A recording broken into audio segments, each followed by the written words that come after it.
So, remember One Course Meal? The episode that many people consider to be the absolute worst SpongeBob episode of all time? I'm sure you do, but probably not for the reasons I'm thinking.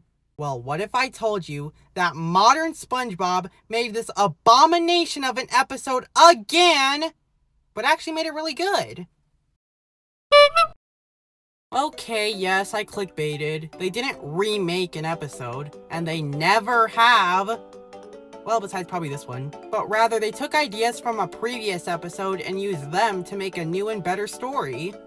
This episode in question is called Pablo and Plankton, and in Season 15, Episode 10A of SpongeBob SquarePants, and 316A of the whole show. The episode is about Plankton winning a cutest baby contest, and he becomes the new face of the Baleen baby food brand, which, as the name suggests, is a brand of baby food specifically targeted to whales. Plankton, whales, you seen the comparisons yet? The episode starts with Karen and SpongeBob looking through Plankton's old baby photos, and naturally, Plankton is embarrassed by them and doesn't want them to see. But SpongeBob manages to snatch a photo and is gonna make sure everyone knows about how cute of a baby Plankton was. We then cut to a commercial segment advertising Baleen baby food, and at the end they hopping hiney, look, it's the announcer fish from Ripped Pants!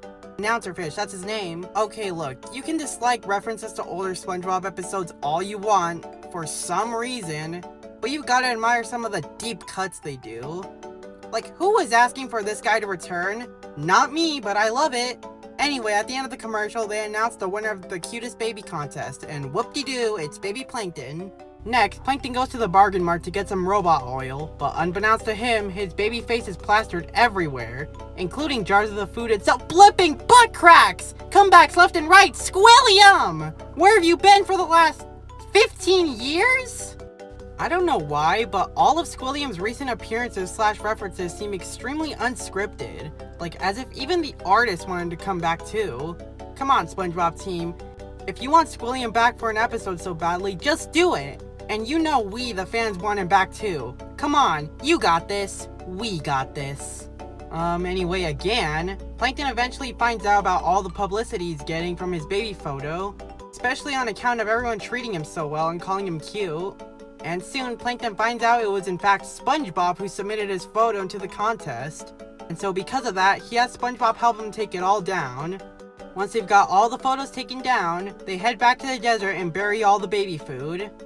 Real quick, question. Who was driving the truck to the desert anyway? Especially if Plankton's too small and SpongeBob can't drive? Anyway, while out in the desert, suddenly a bunch of trans baby whales show up doing their whale calls and start circling in on SpongeBob and Plankton. And soon they find out, Baleen Baby is actually made of plankton! Now do you see the connection? SpongeBob and Plankton attempt to run away, also passing by yet another Rat Fink reference the franchise loves to reference specifically for some reason. That is, until SpongeBob enjoys the song the baby whales make, which causes him to turn into a whale as well, now wanting to eat Plankton too. Plankton runs back to the chum bucket to evade them and ends up falling into a vat of chum with SpongeBob. Of course though, the chum grosses out SpongeBob, which snaps him out of his trance. And once the baby whales finally get a taste of Plankton, all they taste is chum and no longer want him. Then Plankton is found by the TV crew doing the Baleen baby commercials and are about to reward him a prize of $1 jillion. Which actually, if you count how many zeros are on the check, it's actually an octillion dollars. But once the babies tell them that baby Plankton actually tastes like chum, they decide he's not good for marketing and instead give the money to Mr. Krabs, as he was a second place winner since SpongeBob submitted his photo too. Now, what does this episode do right that One Course Meal does it? How is this One Course Meal, but better? First, Pablo and Plankton is generally filled with a lot more jokes than One Course Meal. One Course Meal only made me laugh a few times, which, by the way, were only at like the opening and end, while Pablo and Plankton actually got a lot more out of me, like Plankton's weird exclamations, the billboard jokes, some of Karen's quips, etc. Pablo and Plankton is just more visually interesting too. One Course Meal suffers through Season 7's problem of most episodes taking place in like the same few locations. This one in particular mostly being at the Krusty Krab and Chum Bucket. In contrast, while Pablo and Plankton does heavily feature the Chum Bucket, we also get to see downtown Bikini Bottom, with whale inhabitants by the way, which is a plus, the Bargain Mart, which isn't used much, and out in the desert, which has some admittedly cool colors, and I love how the flower clouds look all dried up. Also, the Bargain Mart notably has a parking lot in this episode, which it's never had before, and the background in the commercial is so good. I love mid-century art styles and aesthetics. The Patrick Show has plenty of moments like that, wink wink, watch watch. Also, Karen's faces are just so adorable. I love how they've been straight up making her do emoticons in these recent episodes. Only a matter of time till she does the ooh woo. Pablum Plankton also just has much better pacing. Even though one course meal is 11 minutes, it feels like it only does 6 minutes worth of stuff. I actually like the battle scene at the beginning of the episode, but the rest of the scene after that just feels like it drags before we get to the actual story.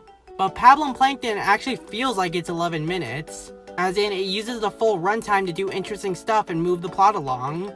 There's something I especially love about the Bargain Mart scene. It just feels so pre-movie to me, and no, I don't mean that in a way that downplays the quality of the modern seasons. I'm looking at you, false Krusty Towers rumor. If you want me to be specific, it almost feels like a season 3 scene specifically. You know what, maybe it's because that's where the Bargain Mart appears the most. I also think Pablum Plankton just does a bit more with the whales eat plankton plot. Like how SpongeBob and Plankton are being chased by a huge swarm of baby whales literally swimming after them. Plus, it's honestly so cool to see more whale characters besides Pearl. We've seen a few other whales, but not many. Ironically enough, Pearl actually is nowhere to be seen in this episode, which I just found kind of interesting. Side note, how is Baleen Baby even legal in Bikini Bottom if it's straight up made out of plankton, which are an actual race of people in this show? Is that not basically genocide? Anyway, for my last point, Pablum Plankton is generally just more lighthearted. Yeah, I get that one course meal is supposed to be a dark and scary episode, but it just goes so far in that direction that it's just depressing to watch. Like, who is actually out here laughing or being somewhat entertained by Plankton lying on the street, literally wanting to be run over? I could excuse it if it genuinely was meant to be played for laughs, but it's not. They want you to take this seriously. It's not like many of other Squidward's other self-harm jokes. Too bad that didn't kill me. Plankton wants to die. You want to see Plankton get run over by a bus in a more comedic manner? Pablum Plankton has one of its own. In fact, he doesn't get run over by a vehicle just once, but twice! And they're both actually funny. Probably because Plankton wasn't depressingly driven to this point by a petty Mr. Krabs. Seriously, Mr. Krabs is just awful in One Course Meal.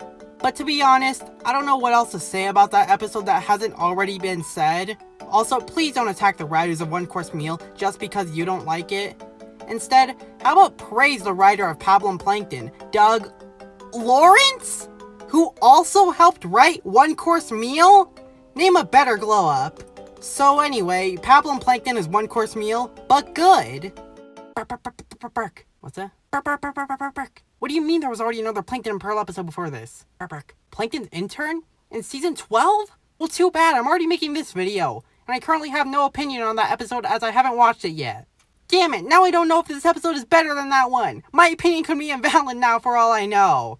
This video's pointless. Check out Pablum Plankton, modern SpongeBob good, says the Sponge Zoomer.